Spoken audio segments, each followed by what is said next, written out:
our Filipino FWs, you know what?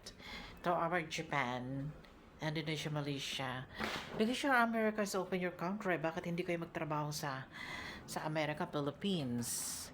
Hindi nakikipagsiksikan kayo sa Japan. Eh ako nga, hindi ko nga pinagsisiksikan sarili ko sa bansa nyo, you know?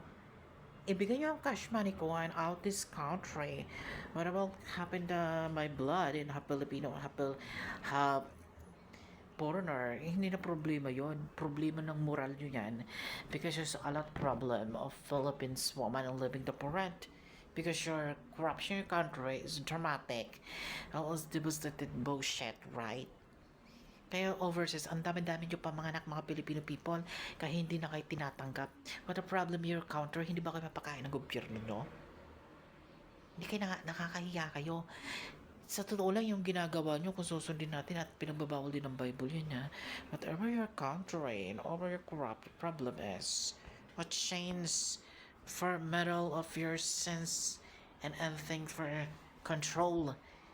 Kayo magkocontrol ng sarili nyo para tanggap-tanggap kayo at mabuhay kayo sa sarili nyong bansa.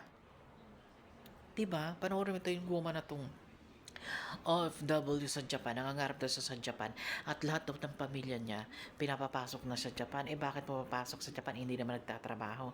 At saka ayaw na ng mga Japanese na mga ganyan na marami silang palamunin. Kahit sabi mo pang magtrabaho ka sa kanila, eh hindi kanila kalahi. You know what? Relation to politics for war and your connection is world market. Yun lang ang story nyo. Sa politician lang kayo ma-relation. Politician, Philippines, Canada, Philippines, America, Indonesia, Malaysia, Japan, Philippines, yun lang ang relasyon nyo sa economy.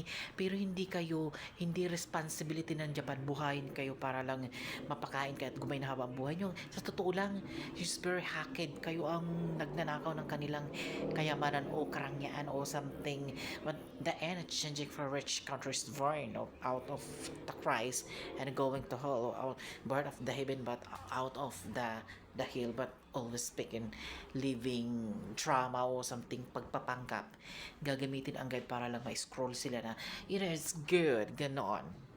You know what? Itigil nyo na yan. At yung embassy na yan or of Double International, pinapasara ko na yun because you're Third World War III. It's very coming. Lahat ng politician ngayon, dramatic ang relationship politics to politics. Tapos siya si Marcos, nangangarap pa maging leader ng ASEAN.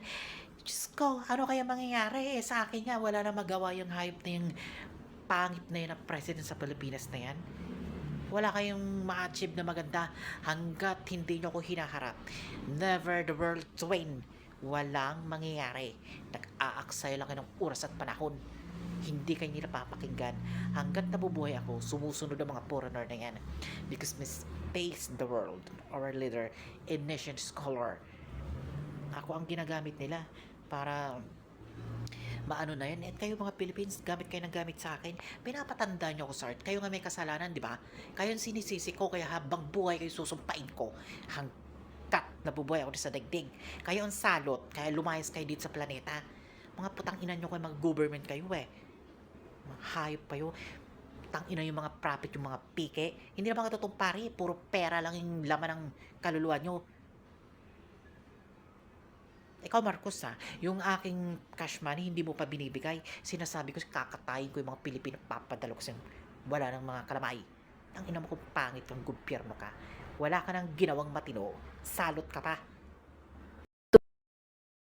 Good evening, kumbawa. Andito ako dahil gusto kong magparating ng mensahe sa embassy dyan sa Pinas. And I'm sure maraming makarelate sa akin ito na nahihirapan akong intindihin. Marami akong kababayan dito sa Japan na every time gustong mag-invite ng family papuntahin dito sa Japan, kadalasan na di-deny. Dadaan talaga sa denied yung visa. At ang mahirap pa dun, kahit na i-provide lahat ng requirements na kinakailangan, deny pa rin yung visa. Na kumpleto naman. Para sa akin, okay lang yun na-deny yung visa, siguro kulang, hindi enough yung financial status, pero hindi ko maintindihan kasi yung hinihinging requirements kompleto naman, kahit papano pinaghandaan naman para maka-afford sa pagpunta dito. Ang nahihirapan akong intindihin kasi pag every time nag-denied kayo ng visa, wala man lang explanation kung bakit. Pwede nyo namang i-explain yun para next time na mag-apply kami, alam namin kung anong kailangan nyo, alam namin kung anong gusto nyo, kung magkano ang gusto nyo sa financial na kailangan naming i-prove. Mag-explain naman kayo, yun lang naman. Yung mga Hapon naman, hindi naman pinahihirapan na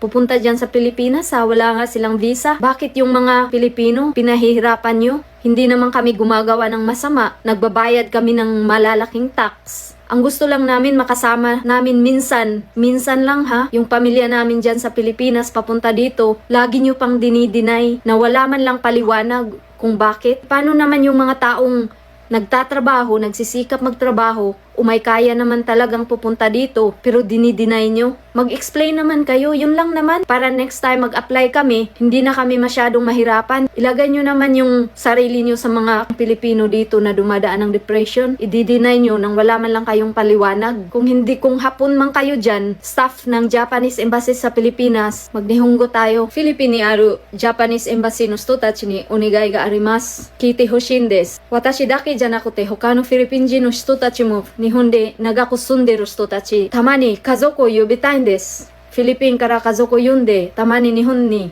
一緒におりたいんです。だけど、その呼ぶ時のビザを頼むのにいつも出ません。ちゃんと種類が集まって、ちゃんと日本で真面目に働いて、ちゃんとタックスも払って、ビザは出ません。それが説明ぐらい欲しいです。ビザは出なくてもいいんです。もしかしたらお金が足りないかもしれないし、種類もちゃんと足りないかもしれないし、それでもいいんです。ただ説明ぐらい欲しいんです。ただビザが出ないって何も説明も何もない。日本人の人たちはフィリピンに行ったら何も難しいことはしてません。ビザもいらない。なのになんで私たちはたまにぐらい家族を呼びたいだけなんです。怒ってません。ただ分かってません。ちょっとぐらい説明してほしいんです。なら今度こそちゃんと種類出せるように、それだけなんです。私たちのことも考えてください。お願いします。Good evening, こんばんは. Andito ako dahil gusto kong magpinas. And I'm sure